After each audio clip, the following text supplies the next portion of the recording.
Sorry because of No that. problem. Please don't apologize. Thankfully, you have this lesson today, so I can Yeah, join. I'm going to try and keep going on Fridays. I might change the time at some point. I'm waiting for somebody to suggest something in the grammar shed. If they have a different time that they prefer, I'm willing to try another time as well. But this does work very well for me, I must admit. It's a nice time for me, and it seems like a lot of people can make this time as well.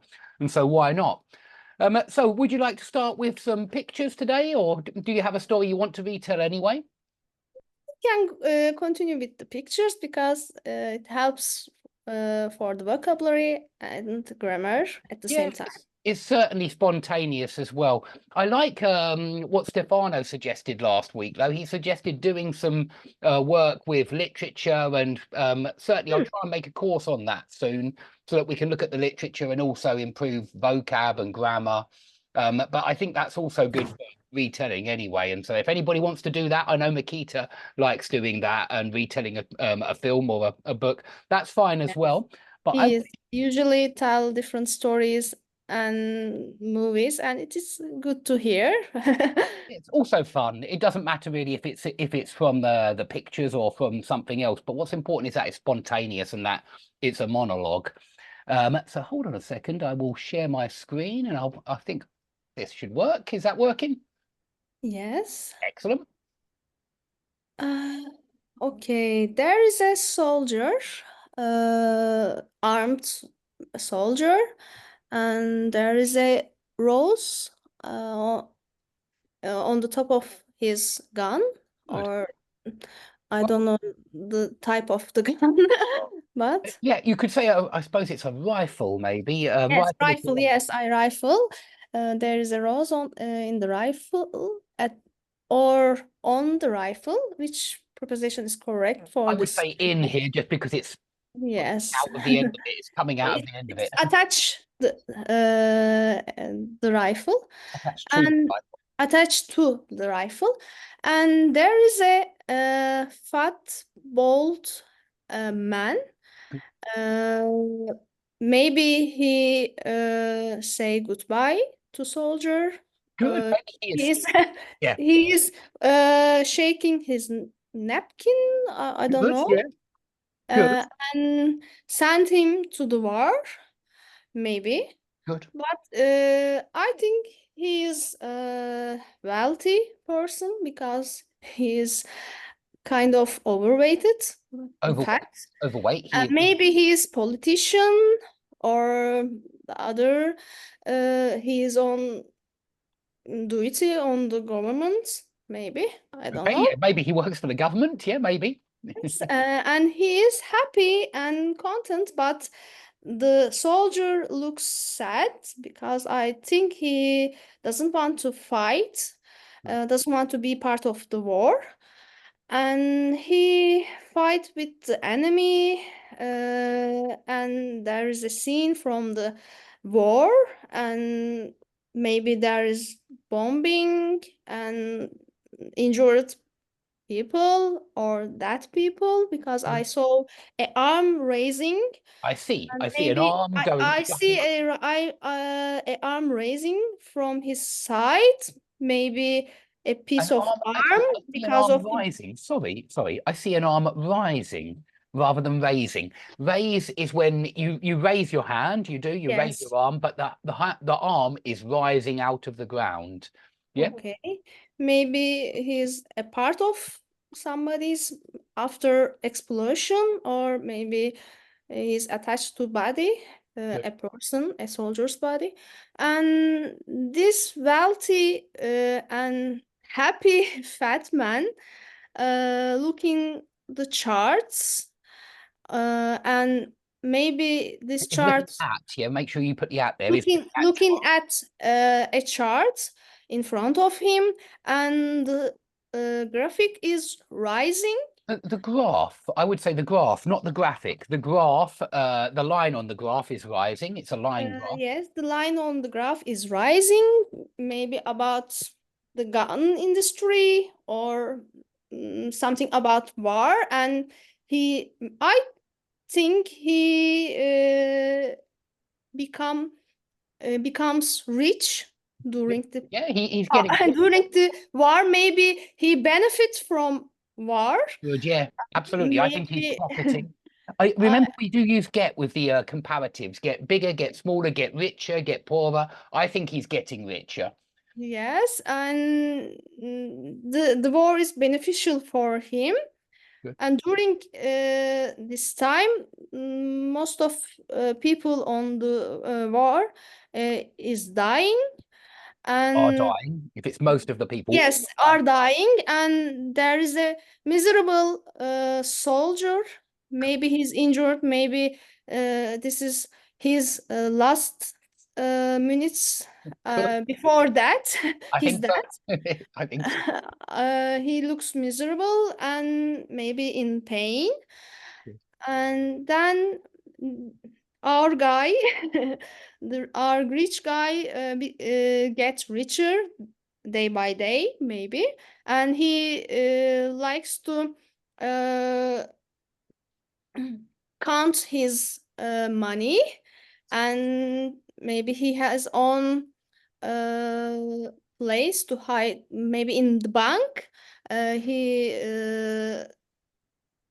He hide his money, Uh-huh. and What do we he call that, mate? counts, and he realize he's a very wealthy man, and I don't like this man actually, No, because yeah, some people, innocent people, are dying, and he become gets rich using by these people life, and the soldier. I think this is the soldier's grave, and there is a Chris, and the a uh, quick.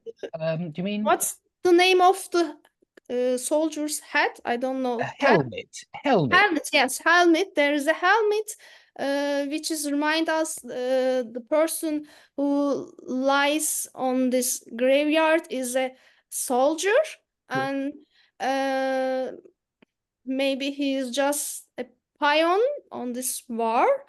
It's a And the pawn. wealthy man doesn't care who is die, or which Who has died? Who has who died? has died, what happened to innocent people or soldiers, and he eats he had a dinner, maybe because he had has a drink, maybe a cup of wine with his meal, and he enjoys his meal without thinking the other people's life, caring Good. the other people's life. Excellent. Yeah, he's very selfish. What do we call it when you have a massive meal? What do we call a massive meal like that? It's got a special. Peace. Good, good, excellent. I wasn't sure if you said it earlier, but yeah, a feast. He's having a feast. He's enjoying all of that luxury.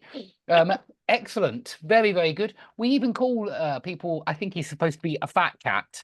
And yeah, well, I think we very often associate that with a banker, really. But I Yeah. agree, there's some kind of war profiteering going on here. And I think we often say it like that as well. Remember, profits from profiteer is the verb. Yeah, well, no, sorry, profit is a verb as well, but we say a war profiteer, someone who profits from war. And so, Yeah. yeah, he seems to be some And kind of, I hate that kind of person, yeah. kind of people. Yeah, of course, they're baddies, really, aren't they? I don't think anybody likes a war profiteer. Somebody making money from other people's suffering or death. Yeah, it's always a very They play games behind innocent people to cause the war and have benefit from that. yeah, absolutely, absolutely. Take advantage from that. They manage to take advantage from war. Okay, let's go on now. On to Makita next. Yeah, we'll just do one each for today. And I'm afraid I'm going to have to finish at 4 for today. I've got a student a bit later. But Makita, can you hear us? Are you there? Hello. Hi, Dave. Hi, Dave. Are Hi, you going to tell us everybody. are you going to tell us a story today? Are you going to do the pictures? What do you fancy doing? As I promised last Friday, I would like to tell today. I would like to tell everybody about a film titled "Scent of a Woman." Scent of Scent a of a Woman. Woman. I remember. Scent of a Woman. Okay. But rather than retelling the whole plot of the movie, which I cannot remember scene by scene, I'll try to give my interpretation of the film, Good. and maybe provide you with some kind of analysis. Excellent. Some kind of analysis. So, Scent of a Woman came out in 1992. It was directed by Martin Brest. Okay. It stars Al Pacino as Colonel Frank Slade, and Chris O'Donnell as Charlie Sims or Smith. I do not remember exactly, unfortunately. Okay. I do not remember exactly. So unlike Scarface, which is an action-driven violent flick, can I use the word flick? Yeah, we do say the flicks, certainly. When you Flick, go to the pictures, go to the flicks, or go to the cinema. Flick. A Scent of a Woman is a slow and peaceful motion picture. It relies on the interaction of characters.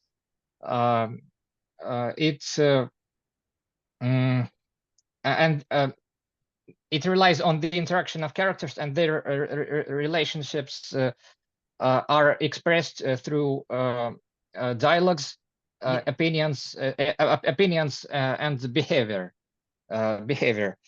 So, in my point of view, the film is a metaphor for how important it is for older and younger generations to hear each other and learn from one another.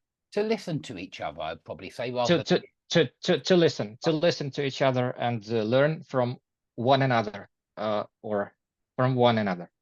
Okay, so the film's central character is Frank Slade. He's a retired colonel who has lost his eyesight, and he has also lost his faith in mankind, or humankind.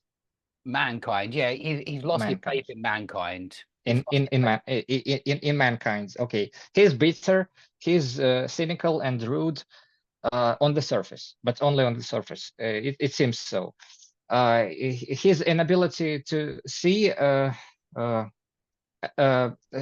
world affects his inner state. Is it possible to say that? Inner state. He is not very old, but he thinks his life doesn't make any sense anymore, because he's blind. He cannot see. He cannot see the world. The only thing that makes him feel alive is his memory about the past successes he had. He had in life. So his life experienced, and he's got a lot of stories to tell, as well as lessons to teach.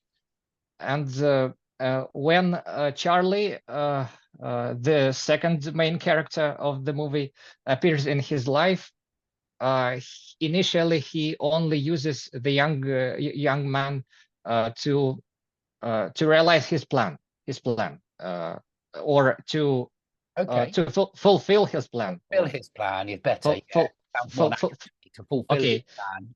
Fulfill his plan. Carry out his plan, I would say, as well.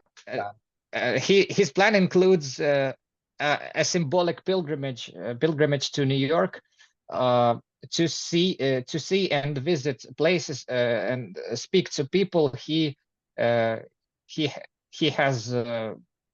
knows. He knows before he can. In fact, he has plans for committing suicide. Plans to commit suicide. He plans to commit suicide.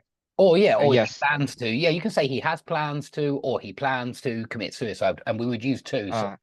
So he has intention to take his own life. Yeah, he has an intention to take his own life. It's quite wordy, though. We probably say he intends to take his own life. He intends. He intends. So let's move on to Charlie as a character. Charlie is a soft, shy, and kind-hearted student who assists Frank in on his journey. On his journey to meet his past, before facing death. When Frank learns about Charlie's life, personality, and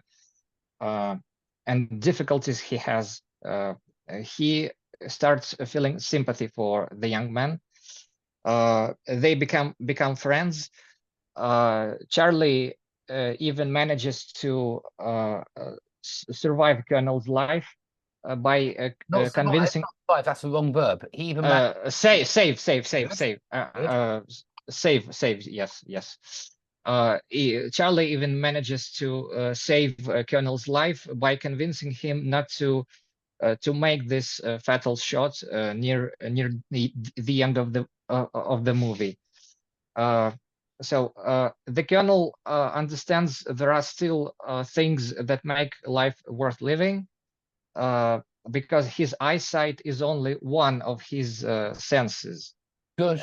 He has, and Charlie helps Frank to find a way out of his depression and become a happy man again. The Colonel pays Charlie in return by defending him at the council. That is about, or who is about? Council. Which? Yeah, the council. Which is about to make a decision to expel Charlie from university or school he studies. Studies at a student body. Yeah, it's a student council. Yes, student body. So at the first glance, at first glance, it seems that the film has nothing to do with its title, because the main focus here is the relations between Charlie and Frank. Two men with much different life experiences. Very different life experiences. The film feels more like a father and son story. But there is a scene where Frank is dancing with a young lady, and this scene explains everything, I think. Frank is shown as a true gentleman who literally feels his dancing partner. Be careful. Feel there sounds like touch. Who literally touches. Okay. But he feels the rhythm of his partner. Feels the rhythm of his partner. Yeah. His actions are confident but careful. He's very careful. He lets the woman to be herself. He lets the woman be herself. No, two. He lets the woman be herself. Yeah. He lets the woman be herself and feel comfortable with him. Good. It's all about leading, but not being dominant. And it's also about giving freedom. I mean, this whole scene, I cannot remember it in all details, unfortunately, but I think it's not that important. It's my attempt to give some interpretation. Good, yeah, excellent. It's no. I haven't finished yet. If you give me a minute, I'll try to finish. Wrap it up. Yeah.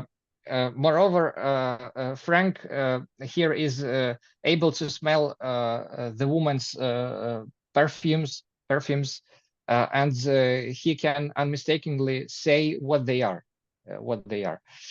And the sin is physical, but it contains a lot of hidden meanings. I think it's trying to say that the relationships between a man and a woman have not only a sensual aspect, but also a mysterious one as well. Perhaps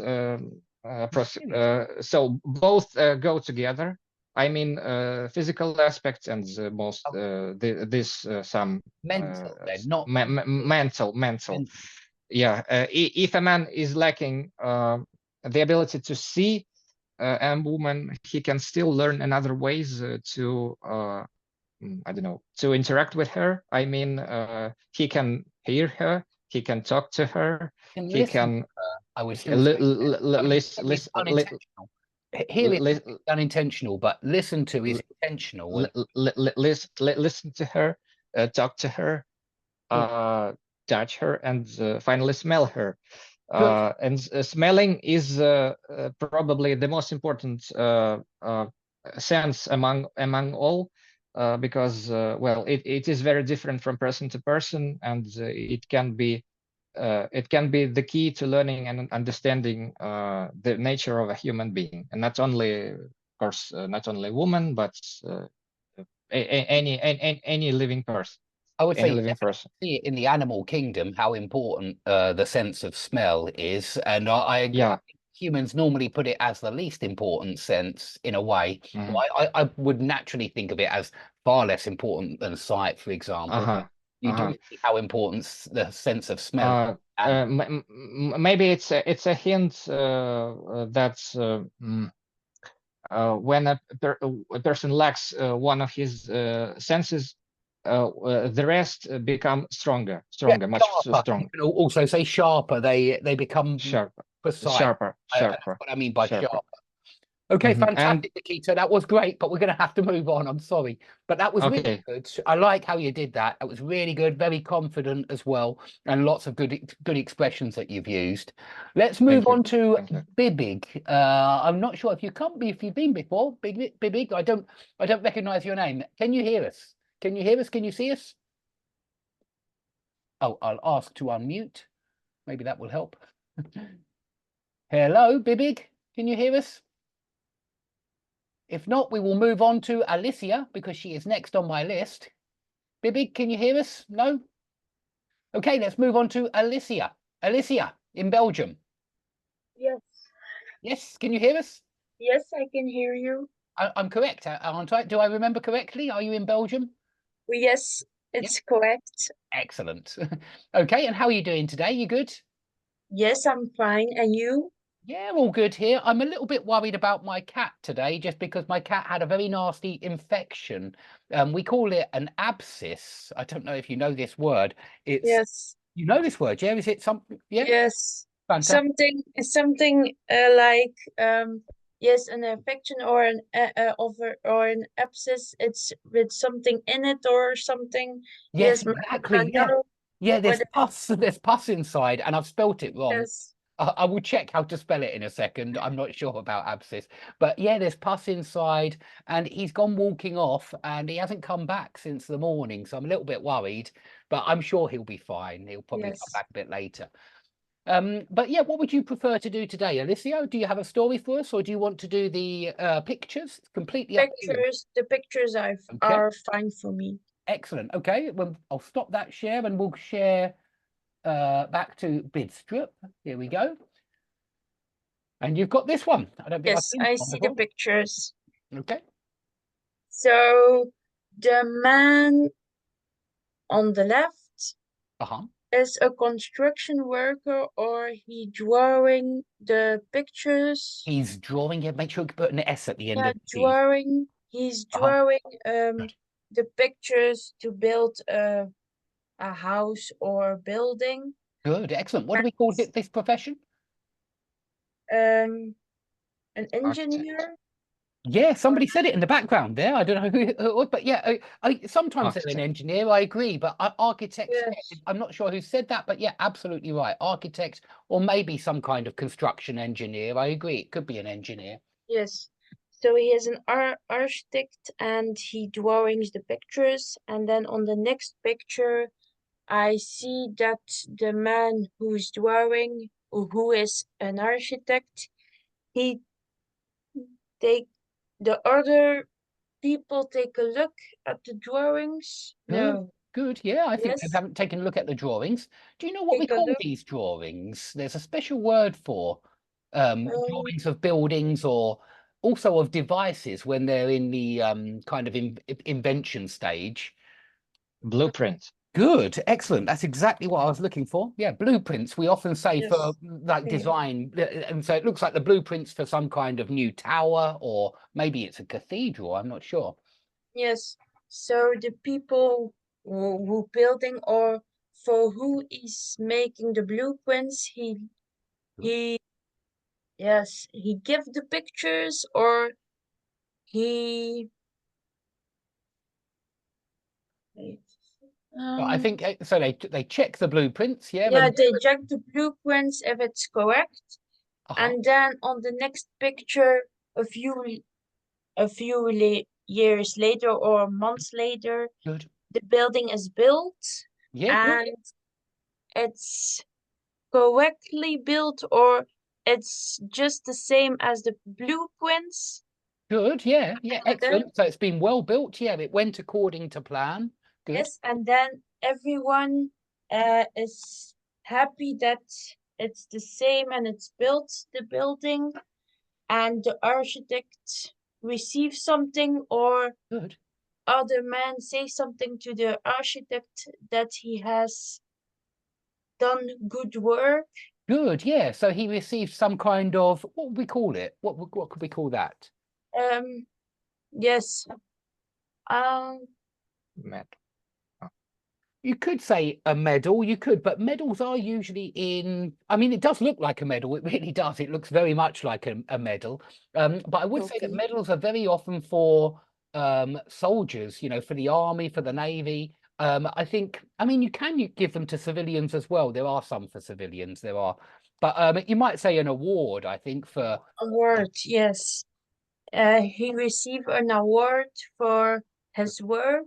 good. Then a few years later, he makes blueprints to build a rocket. A rocket? No. Rocket, yeah, he must be Yes. an engineer as well as an architect. He must be both. He must be. An engineer or an architect to make blueprints and to build the rocket. And then on the next picture, he have done his blueprints and he give the blueprints to the people who has asked it for. Who And had then asked for them, yeah, who had asked for them, just to asked get for blueprints. them. Yeah, And the rocket is built or good. has finished. Yeah, the rocket has been built. You can use present perfect. The rocket has been built. The rocket has been finished. Has been built Or and has finished. Mhm. And then on the next picture, the rocket go to the moon, or he goes to the moon and is finished. And I think actually this picture, look carefully, and I think, can you see what I can see? I've just the rocket goes into the building that is built. Good. And the building is now broken. I would say even more than broken. What could you say? Broken, but there's one beginning with D. That's probably the most common one. The building has been demolished. Destroyed. Yeah, demolished, destroyed. There are quite a few we could use. Destroyed. You could use both of those. Okay. Wait. So the building is destroyed, and then on the next picture, I see that he receives an award, but that can be an award, maybe an award, maybe a medal again, because you've got the army there now. But yeah, an award. Yes. He receives an award from the army for saying it was good work, but it's not good work that he has done. Yeah, indeed. Because the building is destroyed now.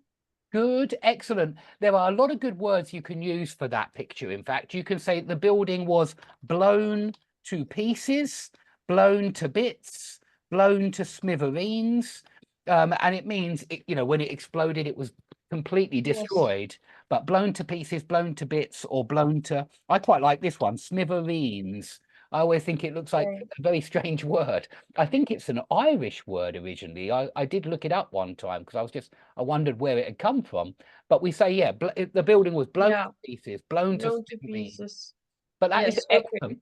Very, very good, Alicia. That was excellent. Okay, And thank you. you can see how I think they're different people. I was wondering actually if it was the same person Yes. who made the blueprints for the cathedral and then made the blueprints for the rocket. I don't know. Maybe they're different people. But that was really, Yes. really good.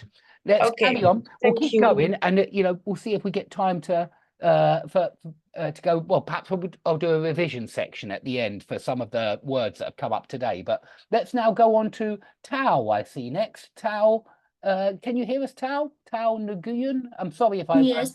Oh, hello. Yeah, hello. Hello. Yeah, I can hear you well.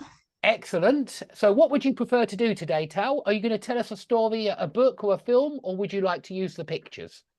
It's the first time I join, so Uh-huh. I have to describing the picture Okay, and maybe excellent. prepare for the story next time. So tell us quickly, where are you from, Tao? I come from Vietnam, but currently I'm living in the UK. Oh, okay. Very nice to meet you.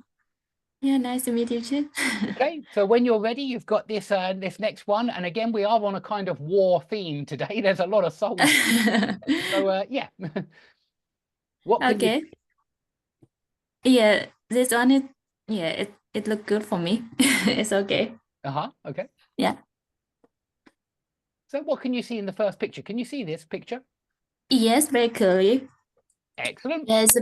Yes, the first thing I can see is I can say it's a couple, right? It's a couple. And A couple, maybe, yeah. yeah, and the husband, they had to leave to go to the war, Okay, good. He had to go to war. and his wife is gonna send him off, right? See him off, I would say. His wife is going to see him off. Say goodbye to him, yeah? See him off. Yeah, and I can see he looked very excited. Good. Excellent, yeah. That opposite to the first picture, right? When the soldier, he left with sadness, but in this picture, he looked very excited to Yeah, go he's to fight for the excited to war. go to war. Excellent. Yeah, he's a young man, he wants maybe to... maybe he has a good cause to fight for. Okay, maybe. Yeah, I guess so. Yeah, to Good, protect for his country. Good. And with the sword in his hand. Can I say that? Sword in his hand, yeah, sword. Yeah, You don't pronounce the W, even though there is a W. Yeah, sword. There. Yeah. There's a sword in his hand. Good. Yeah, and his wife looked kind of surprised how excited he is. Maybe she doesn't expect that he lived with kind of attitude like that. Okay, so yeah, perhaps she's not so excited about war. Absolutely. Yeah, actually, I think she doesn't want to stay away from her husband. Okay, so she doesn't want to lose her husband for some time. Yeah, so the next picture, I think he's showing his wife the tank, what he may use in the war. Yeah, a tank. Good. Yep. Good, yeah, a tank. He's showing his wife a tank. Good. Yep. And the next picture, he's targeting a house. Good. He's targeting a house. He is firing the tank's cannon, the tank's gun. I'm not sure what they called it, actually. I think it's a gun, but he's firing the tank at the house. Yeah, but I don't know if he's a soldier or he's just a cycle, because it doesn't look like a battle. It's just targeting the house. Good, yes. Normal people. It looks like a civilian's house. It does, doesn't it? Yeah, and his wife gets scared. Good. His wife gets scared. And yeah, the next picture, you can see the scene. everything is just destroyed. Destroyed. The house is destroyed. The house has been blown to smithereens. Yeah, the house is blown into pieces. Good. Blown to pieces. And he looked happy about what he did. Yeah, good. He's proud of himself. Yeah. And yeah, I don't know where's the tongue there anymore. Yeah, he just had to destroy a civilian house and look very happy about it. Good. Good. And the next scene is about the worker. A worker, right? Yeah, a worker, a builder, maybe, because I can just see what Yeah. so but I think he's just a builder. Yeah, a bricklayer, you can say as well. If you, I mean, here he looks like a bricklayer in this picture. We say that specifically. Yeah, the bricker. Yeah, bricky you can say as a shortened version, a bricky, but a bricklayer because he lays the bricks. So the next scene, a builder, he had to come to solve the problem. Good. Yeah, to rebuild the house has been destroyed by a psycho guy. Good. Yeah, I guess so. Good. Good. And do you think that he just targeted his own house? That's why his wives become crazy? I don't know. I wouldn't have thought that he had targeted his own house, but I think he was trying to show off. I think that the idea is that this soldier wants to show off to the pretty girl and show how big and powerful he is. And so maybe he tried to pursue her and the wrong way in her heart with his ability. Persuade her of his abilities. Yeah. Properly. Okay, good. What happens in this picture? What can you see going on here? And the last one, it look like all his efforts is how to say, counter fire. Isn't that what? Is that what? Backfired. Oh, it's backfire. All of his efforts have backfired. Yeah, it's a backfire. Yeah, good. That's what I meant. Yeah. Yeah, because look like that woman fall in love with a builder. Good. Why do you think she fell in love with the builder? Because that psycho guy looked angry. Good. And the woman, she's very appreciate what the builder did, rebuild the house. Good, yeah. She can live in a house now, or well, maybe she can live in that house, but perhaps she respects somebody that builds something new, that creates something. Yeah, instead of destroying it. Good, yeah, instead of destroying things, exactly. Excellent. That was really good, Tao. Fantastic. Let's move on to the next person I can see on the list, and it is Lefteris in Greece. Can you hear us, Lefteris? Yes. Hi, Dave. Hello. How are you? Pretty good. I hope your cat returns soon back to you.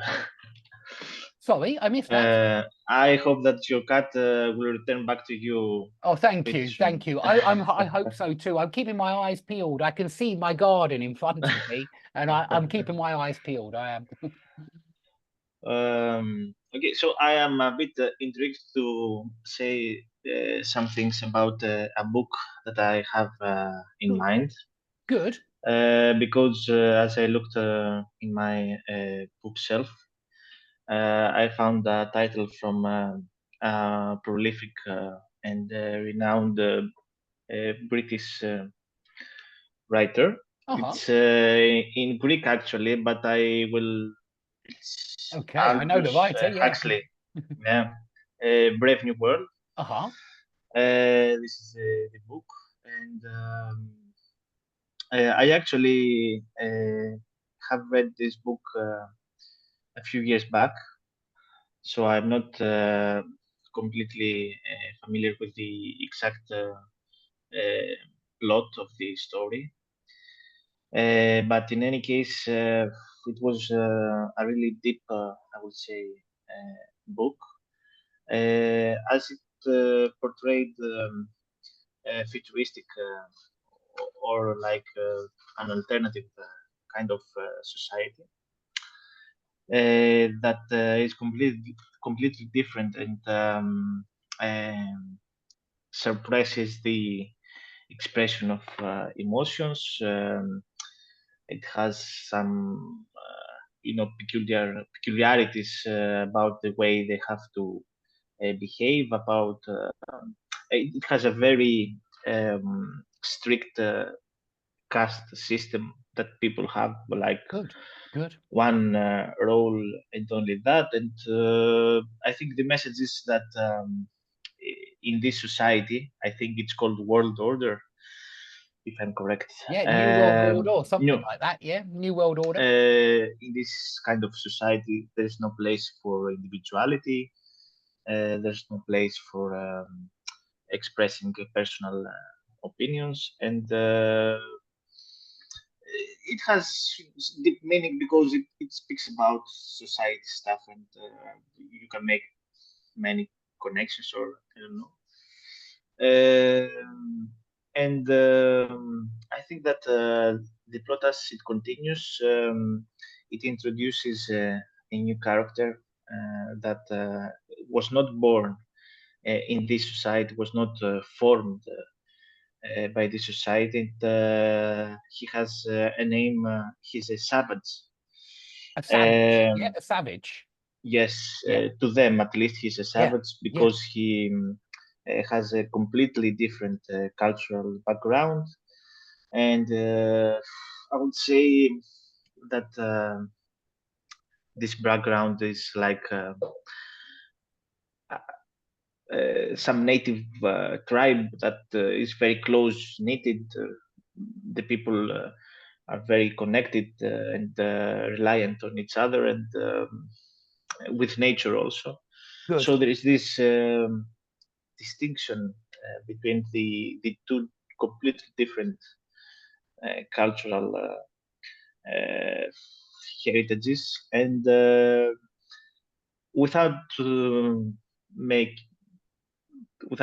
I don't want to spoil the ending, but I think that without spoiling them, without spoiling the plot, I think that this collision has some spirals to chaotic events in the end. And I think I really liked it. This book, and I also like the style of writing of the writer. Good. And I intend to, because he was a prolific writer, I intend to read some more by him, because he lived an extraordinary, interesting life. He's from a very famous family. I think his family are quite famous from the biology world. Yeah, Huxley. Are you familiar with 1984? Sorry to interrupt you. Are you familiar with the other big dystopian novel from the UK anyway, 1984? No, I'm not quite familiar with that, to be honest. I was just going to ask you, what do you think is more likely? Because I think you see two different dystopian futures in Brave New World and in 1984. Brave New World is a lot softer in the way that even though it's still quite dystopian, and it seems quite depressing in some ways, it's a lot softer. They have a choice, as far as I remember, about the end. You kind of have a choice. If you want, you can go and live somewhere else. You're not forced into the system. And it seems to me in 1984, you've got Big Brother watching you all the time. There's no escape.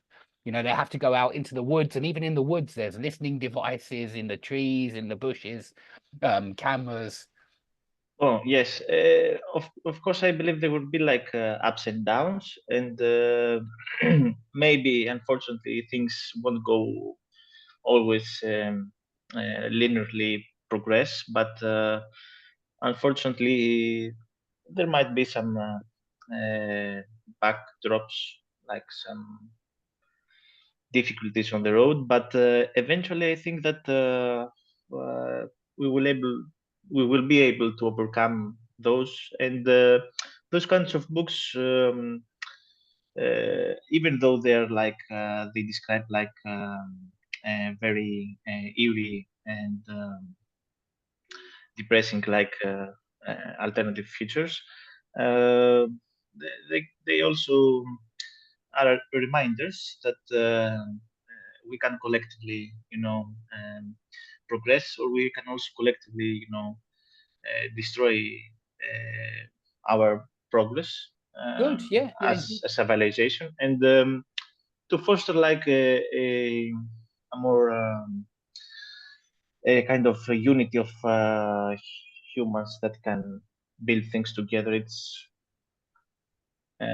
also a nice message. Would you say you're optimistic then about the future, or pessimistic? I am cautiously optimistic. Good. Me too. Me too. Yeah.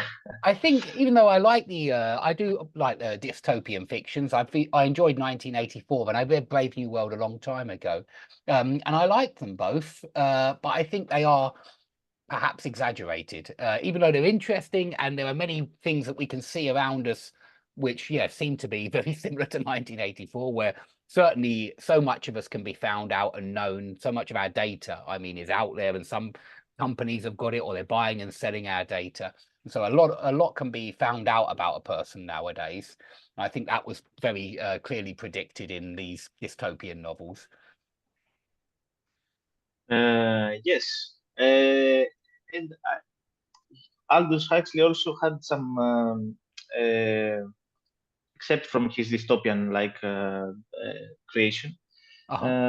He had, I think, a book I've also read. I think it's from him, The Doors of Perception. Also, he had some, I read that a long time ago as well. Yeah, I know the one. A more individualistic approach, like for for society and interactions and emergence through society, but also he wrote some nice stuff about personal experiences and how one can come in terms with oneself. Come to terms with oneself, how one can come to terms with oneself. And explore like his by his own personal experiences also. And it's a very nice diversity in his writings. I think it's not only he specializes in this kind of writing.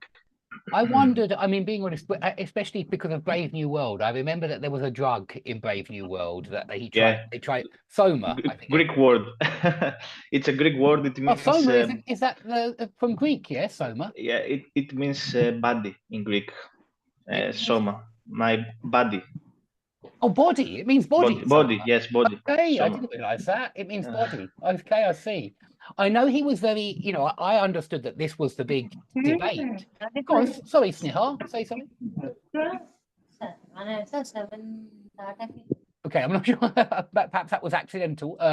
But yeah, I know there's a big difference. Well, for me, anyway, the big difference between Huxley and George Orwell was that Huxley was very interested in this idea of a pharmacological, a kind of pharmaceutically controlled society. And I understood that even something like The Doors of Perception, he was I know he was experimenting in pharmaceuticals. And I think that he was wondering about how society could be controlled. And I mean, of course, nowadays, I think that there were all sorts of drugs that society, takes all the time. And I think it's even become quite normalized that people take antidepressants, or, they take drugs for a number of different reasons. And it's considered normal or medical, let's put it like that, necessary in many cases. I know sometimes people are on 6 or 7 different medications when at the same time, and so it's definitely a pharmaceutical society that we live in, I think, nowadays. I think he predicted that well, that he saw that coming, certainly. But yeah, excellent. Really, really interesting to hear about that. That's superb. Let's go on to the next person, and I think we're going to go on to Romelia's. Is Romelia there? Romelia, are you here? Can you hear us, Romelia? Hello. Hello. How are you doing? Not bad, thank you. What about you? Yeah, pretty good. Pretty good. I'll feel better when the cat returns. I'm still keeping my eyes peeled, but really good, in general. So what would you like to do today, Romelia? Do you have a story? Yeah, just some pictures, as usual. Okay, 1 second. Let's stop that one, and we'll share this one. And we will go on to you in a second, Snehal, I promise. Yeah, sure. Thank you. Okay, and then we've got this guy on the horse, Romelia. Can you see him? Yeah. Yeah. Yeah. So this man looks like a, I don't know, police officer or something like this. Sorry, like a, Horseback. Yeah. say that again. He looks like a. Now, you hear me better? Yeah, that's a bit better. Okay. Okay. And she seems to be flirting with that woman.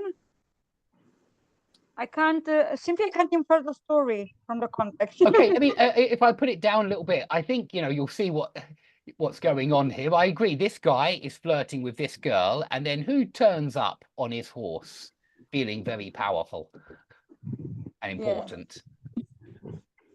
Who do you think he is? Maybe a soldier, a police officer, something Yeah, I like think that. they're both soldiers. And what do you think their ranks are? What do you think their ranks are as soldiers? Do you know any soldier ranks?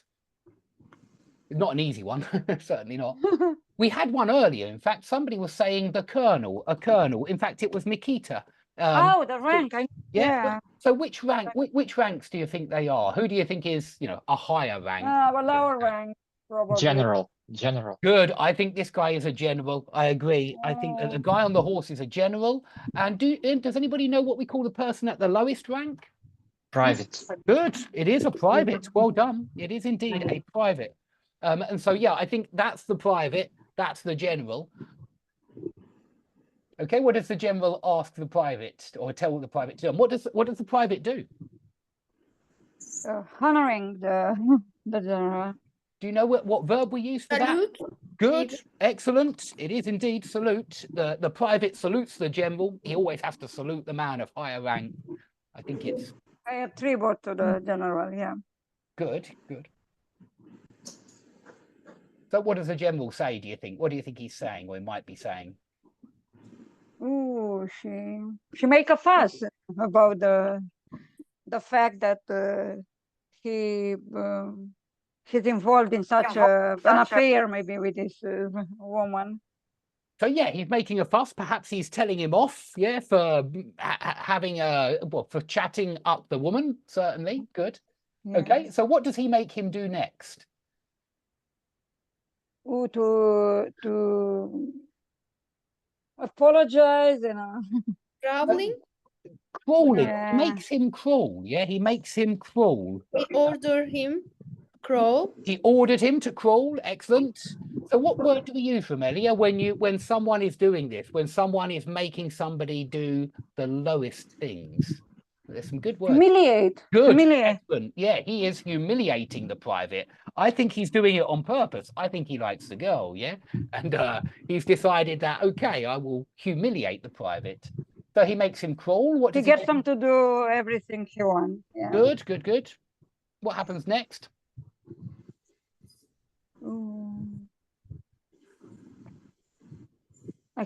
Can we say he abused the soldier and he used his power, maybe power abuse or mobbing, that kind of situation to describe this?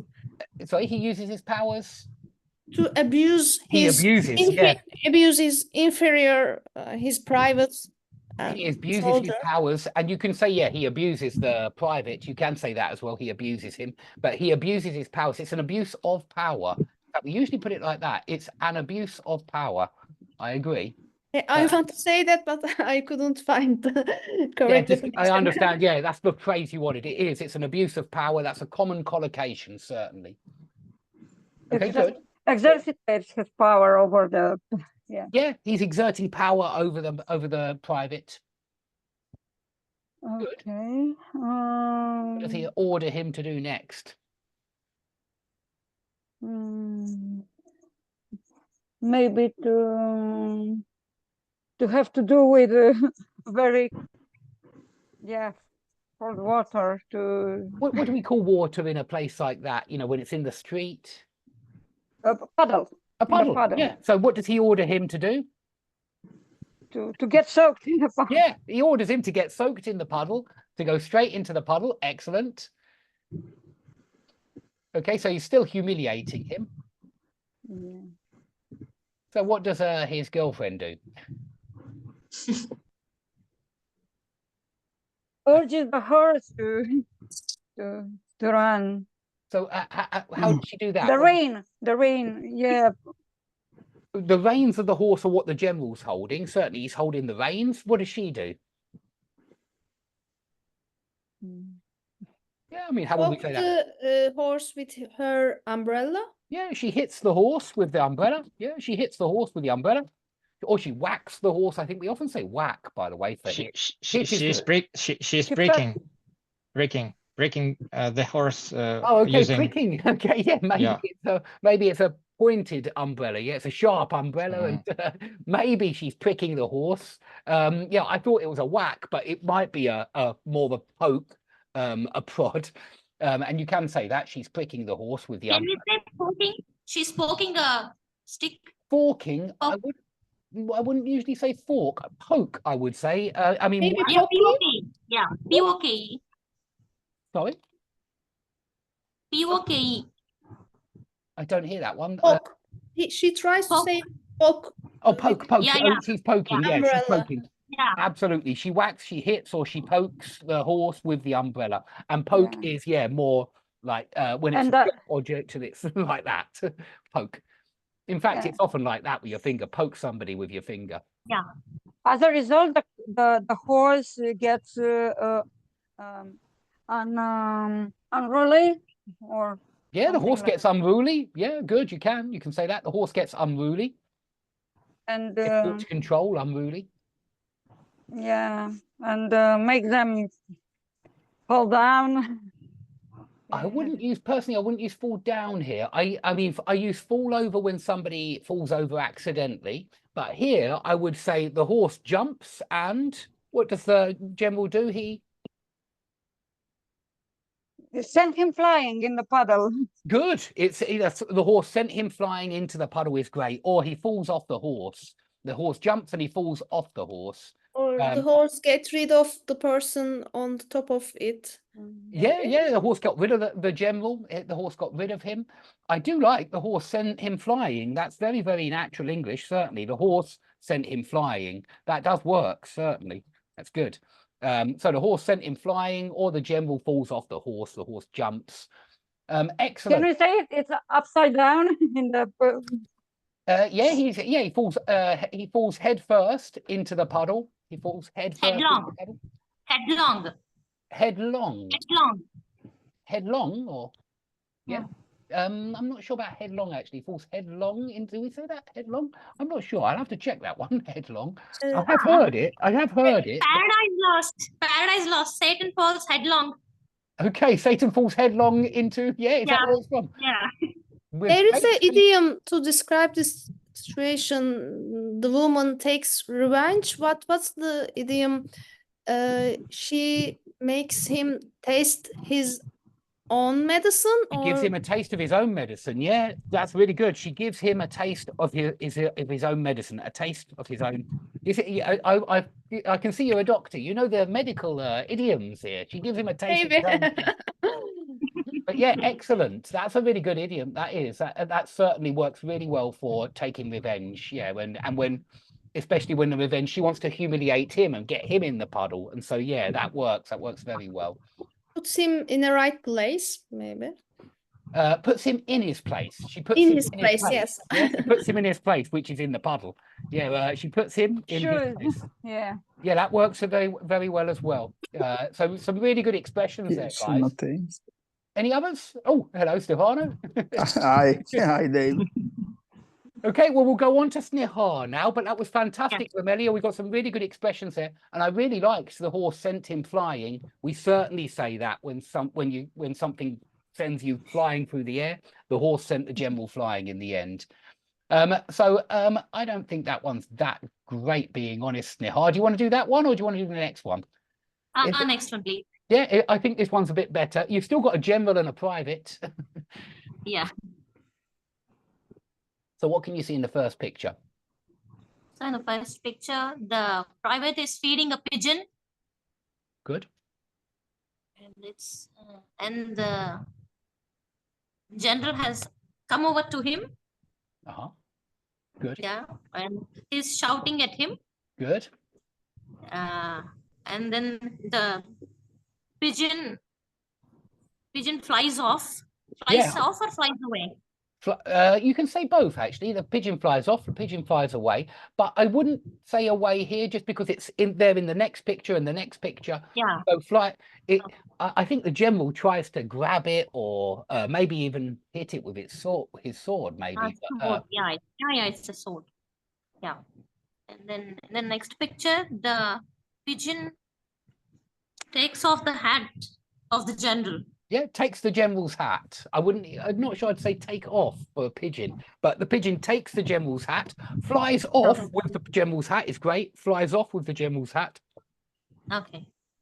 With the general's hat and what does the private do? In the next picture, the private is laughing. Good. Laughing out. Yeah, remember we could always say bursts out laughing for when you start laughing. He bursts out laughing. You can even say he's in hysterics, to be in hysterics. Good. Hysterics means laughter or any other? If you're in hysterical, doesn't necessarily mean laughter. In fact, I would say it doesn't mean laughter. But when you're in hysterics, you are laughing. But when somebody is hysterical, they might be laughing, but probably not. It actually means you're kind of in or you've lost control of your emotions when you are hysterical. Your emotions have completely taken over and got the better of you. Okay. And the general shouts at him, but still the private continues to laugh. Good. He's unable to control his laughter. Good. There's not much else in this one. I'll let you do the next one as well because there's not much else going on here. So yeah, he's still laughing. All the men are still laughing. And all the men also join the laughter. Yeah, they can't stop. I think the next laugh is contagious. Contagious. I want to say. Laughter is contagious. Yeah, it's another very medical term there from the doctor. Laughter is contagious. Absolutely. Excellent. Can we say LOL, laugh of people do, yeah. I mean, like that's that really, yeah. I mean, I wouldn't say that personally. I just think it sounds like we like. We can use during the texting, maybe. Yeah, for texting, and of course it works very well for texting. It does. But yeah, LOL, yeah, lots of laughs. You can say it like that. You want lots of laughs. But yeah, that's what it stands for. Okay, so yeah, come on to the next one then. It's a similar story, but there's more vocabulary that you need here. But it's a similar story to the last one, but there are more things to explain. So what can you see in that first picture? He's someone superior to general, I guess. The man was walking with a sword. Good, yeah, maybe a general, but maybe even higher, yeah. Yeah, even higher. Field marshal, I don't know. I don't know any of the ranks. Maybe. Maybe as he's passing by. I mean, good. As he's passing by, it's great. As he's passing by. His costume or his outfit seems funny to the man. Good. And so he bursts into laughter. Bursts out laughing. Sorry, bursts into laughter. You're correct. Sorry. Yeah. He bursts into laughter. And then even in the next picture also, the general or marshal is irked by the laughter. Good. He drags him in the next picture. He drags him to maybe the court, I think. Good. Yeah, he drags him to the police, and they drag him to court. Excellent. In front of the judge. There are three judges there. Good. And what did he do? Even then, he's not able to control his laughter. They do wear silly things, judges, and so I understand. The wigs, yeah. Exactly, silly wigs. Yeah. And then he's jailed, finally. Yeah, he's death sentence. I think it is. Condemned to death. Yeah, he's been taken to the gallows, I think. Are the good. Gallows? Yeah, good. He's taken to the gallows. Excellent. I think it's a guillotine, but if it is a place for hanging, then it is the gallows, certainly. So he's condemned to death. He's taken to the guillotine. Good. Okay, he's beheaded, finally. He is beheaded. Yeah, he is beheaded, finally. Finally, and and even after maybe a few years, because the trees have grown there. So after a few years, when his skeleton is exhumed, Good. Yeah. the skull is seen to be laughing. Good. The skull is still laughing. He never stopped laughing. Do you know Yeah. what scene does that remind you of, that last picture? There's a very famous part of English literature. What do you think, Snehal? Which part of English literature is that? Shakespeare. It could be Shakespeare. Which one? Which play? Hamlet. Hamlet. To be or not to be, what's the important? Who knows what the skull's name is? Yeah, that's the sentence. Who is the skull? Does anybody know the skull's name in Hamlet? Yorick. Good, very good. You're very up with your Shakespeare, guys. I'm impressed. You do know your Shakespeare. Okay, yeah, he's talking to Yorick, I think, in the thing and saying, poor Yorick's dead already. Poor Yorick. But really good there, Snehal. And also, Dave, this whole drawing, but also the one before, reminds me of and I think Dostoevsky's quote, a laughter will save us all. A laughter will save us all. But not this man. No, he's saved by the laughter because nothing can hurt him, even after death. Nothing can hurt him. Hey, I see what you mean. Yeah, laughter saves us all. Yeah, laughter saves us.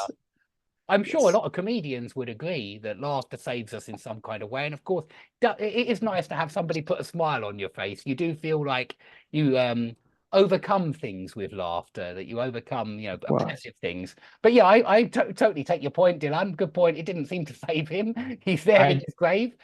I just Rett might die syndrome. with a smile on my face. Okay, yeah, he wants to die with a smile on his face. Good. Maybe he's no. This mentally is retarded and he couldn't compose his face in a serious situation, and pride people doesn't understand his good. Yeah, emotions or.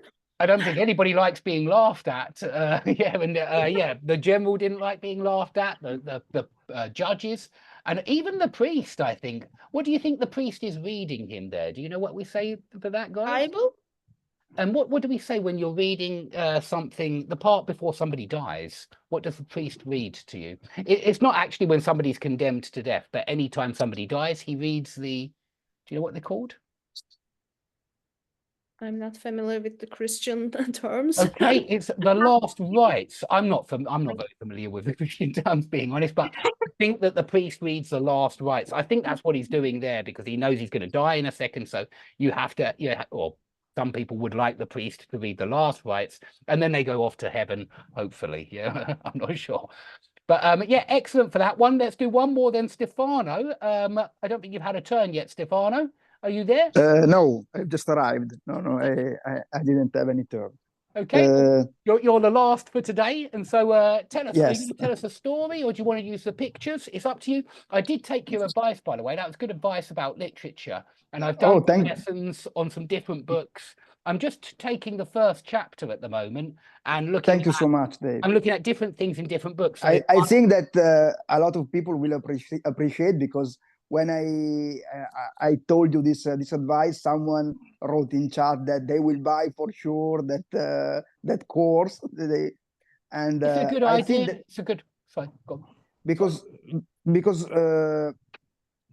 YouTube I find that there are some course about storytelling, but they don't put together storytelling and grammar point. Okay. So okay, yeah, I hear you. You are fantastic because you can tell great story and also add together grammar points, vocabulary, and so on. So it would be fantastic. I'm glad then what I'm doing because that is what I am taking the grammar from. I'm doing different things from different stories. I mean, having a look at some of these stories, it really makes me appreciate how different writers' styles are and the difficulties that that foreign students will have with each and every book. Because it's different in each case, it really is. Dave, I can suggest some Ernest Hemingway stories if you want. Yeah, certainly. I will include a Hemingway with pleasure. Which one is your favorite? I know you told us about the Indian camp, but do you have another one which you think is really good? I think the one that's entitled "The Killers." The Killers. Okay, I'll have a look at that. Killers. I know he does and short stories. one of the most well-known stories of his that are usually taught at universities, even it's called "The Cat in the Rain." The Cat in the Rain. The Cat in The the Cat. The Cat in the Rain. Yes. It's about 2 or 3 pages long. It's not lengthy, not lengthy. Yeah. So you can hear it, you can read it just in one sitting. Excellent. That is good. You know, it's why I like the Chekhov short stories for Russian practice, because they're normally about 10 or 15 pages long, which is perfect. And I like his style. I really do. I always find it a really interesting story. Hemingway was inspired by Chekhov. Really? Okay. It was yeah. He was very keen on Russian literature. He was very keen, and not only Russian literature. He was a very well-read man, and I can maybe devote my next story about his life, his biography. Exactly. Tell us about his biography next time. Whatever you prefer to talk about. That sounds great. That sounds really good. You know that there is a prize won Hemingway because there was a competition. Nobel Prize or no, another prize, and it was about who could write a story in 6 words. Just 6 words. Just 6 words. Yes, and he wrote, "For sale, baby shoes never worn." What kind of shoes? Baby shoes. For sale, baby shoes. For sale, baby shoes never worn, and that's the story. Yes, yes, that's the story, because you can imagine everything. Everything else, you imagine the whole life of the baby growing up. Yes. Dave, I also recommend that you point your attention to the introduction to his novel "A Farewell to Arms." Farewell to Arms. Yeah, it's a very beautiful piece of writing, really. I'll definitely do him. I will, just because he's such a famous English literature guy, you know, and I'm trying to only pick people who are natives, and that's not because I don't like world literature. I do, but I want to get originals rather than translations, and so I will just be doing English literature rather than, you know, French or German writers or Russian writers translated into English. I want to just get original English. Any other suggestions? Do you have any more suggestions, Stefano, for any other stories or writers I should include? I really like Jack London. Okay. Martin Eden.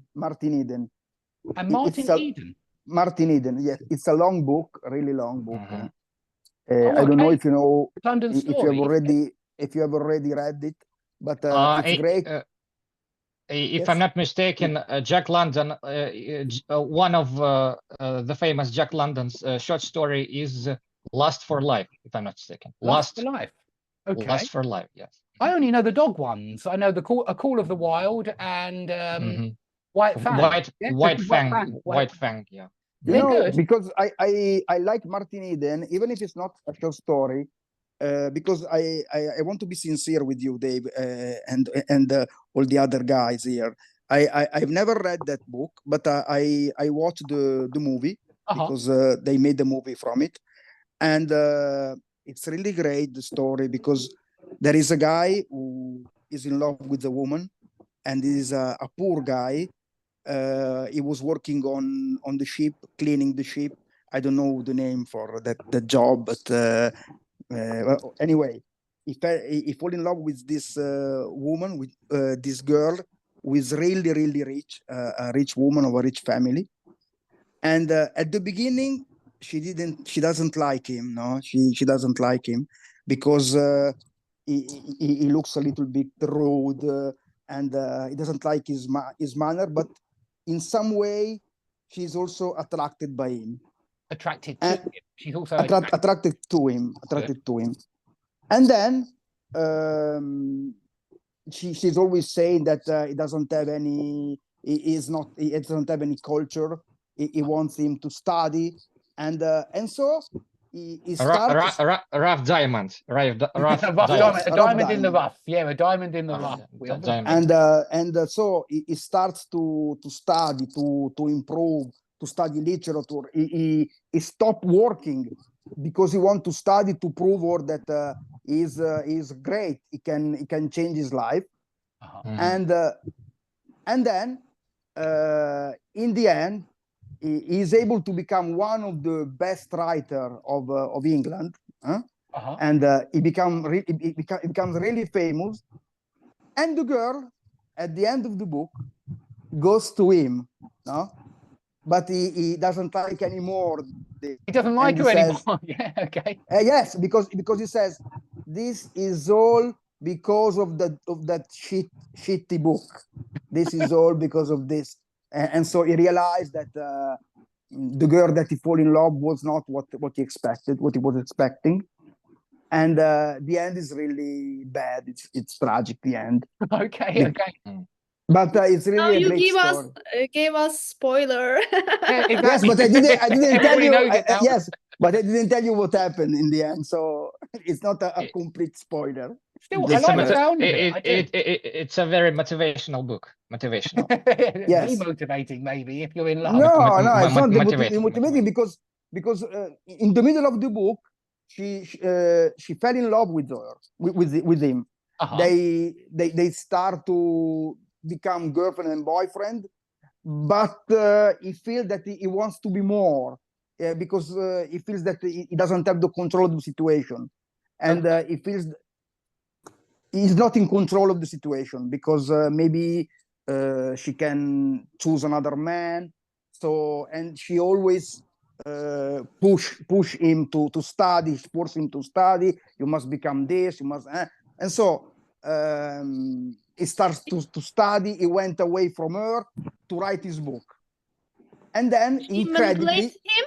Is she manipulating him during their relationship? You mean if she tells something bad to him? This is the meaning. No, I think Dylan's asking, do you think she manipulates him in this story? No, because even before he met her, he wanted to become a different man. He wasn't and happy. in a certain way, she inspired him to become a better man. She inspired him, but then he realized that her interest was not sincere. Good. Was not a sincere interest. She's just his muse for a part of his life, maybe, and then he realized he has big dreams, and this relationship kept him behind his dreams, or maybe held him back, dragged him down. Back. Good, held somebody back. Yeah, maybe this relationship was holding him back.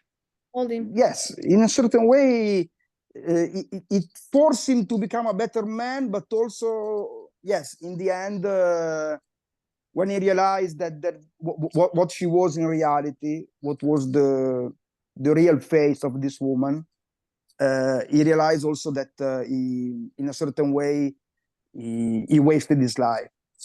I can understand that, just because she didn't really love him for who he was at the start. Yes, yes. And so, perhaps. Go on, sorry. And then maybe there is also a lot of social aspect in this book, because he feels that it's not just her that wants him to change, but also his family, her family, because they are rich. So they want him. They want a better man for her. He's not good enough for their family. Yes, it's not good enough for their family. So he wants him to become a different man, because or else they are ashamed of him. They are ashamed of him. So there is also this aspect in the book. No? I see. Yeah, I can understand why he decides in the end not to be with this girl. I can. It sounds like she's not truly in love with him. No, it's not. She's not truly in love with him, for sure.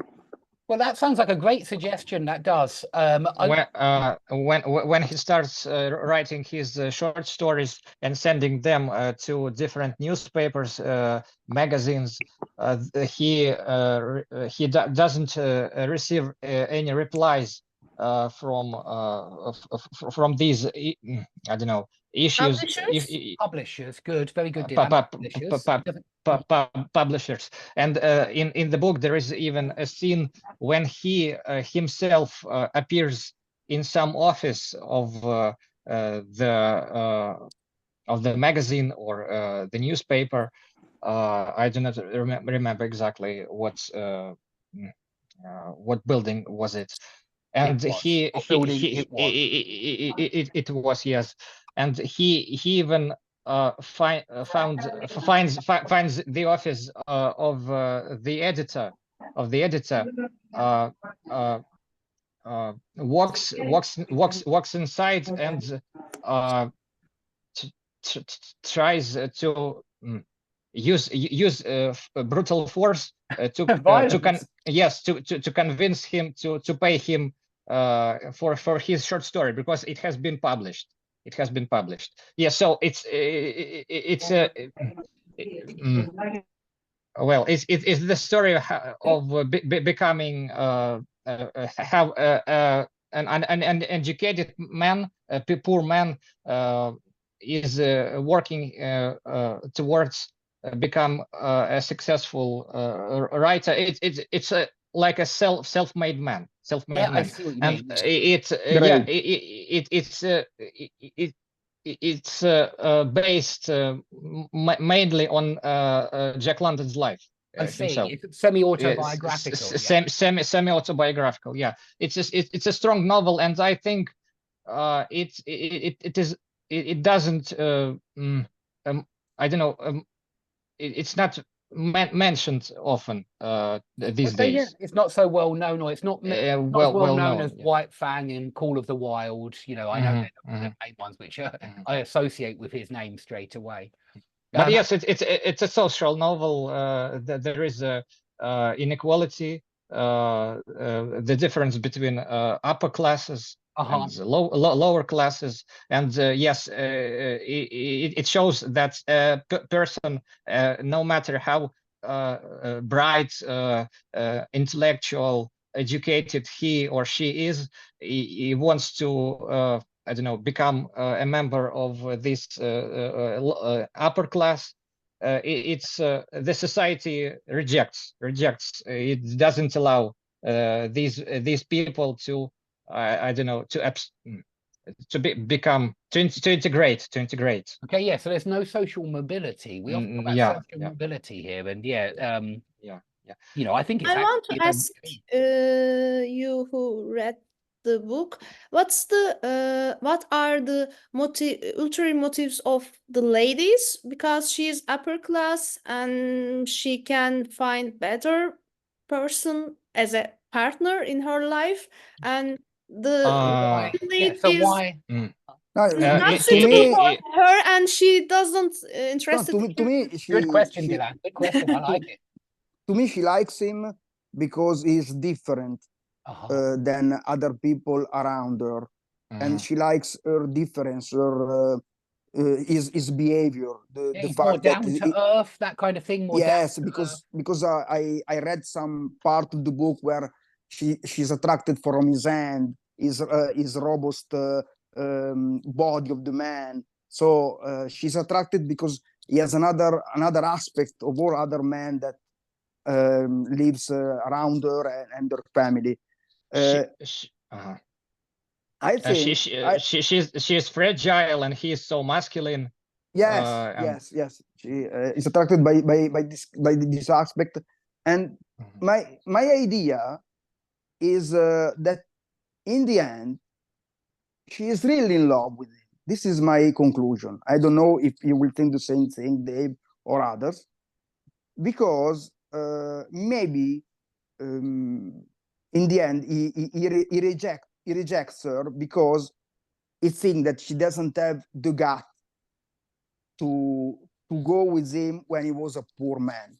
Okay, yeah, she didn't have. She doesn't have the guts to go with him when it was the time that he needed. Really. Okay, yeah, she abandoned him in his hour of need. She abandoned. But there is also I don't know a simple or prosaic reason for her why why he Martin, I mean the protagonist of the book, is being introduced to the family because he defends this woman's brother in a brawl. Oh, okay, I see. So he, as a sign of respect, as a sign of gratitude, he invites him to his house, and when they come, he is so impressed by how beautiful, how well decorated it is. So he has never seen. I mean, Martin. Yeah, he is a poor sailor, and he sees all these candles. I don't know, luxuries. Luxuries, paintings, pieces of furniture, and he's so impressed he can't even speak. He's mesmerized. He's speechless. Mesmerized, yeah, he's mesmerized. Yeah. And when he sees this young woman, and she is accompanied by her mother, and they are fancy dressed. I don't know. Well dressed. They're well dressed, or they're dressed up. I would say dressed up. Well dressed up. Dressed up. Just dressed up. They're well dressed, but they're dressed up. Dressed up. Dressed up. Impressed. They. I don't know, the way they communicate, the way they look at each other. He also takes a notice. Because it's not like from where he is, this environment. I mean, but this is it. I say this often about English language, just because I'm not sure that it applies in other languages to the same degree that it does in English, where you really can hear if somebody's gone to a private school.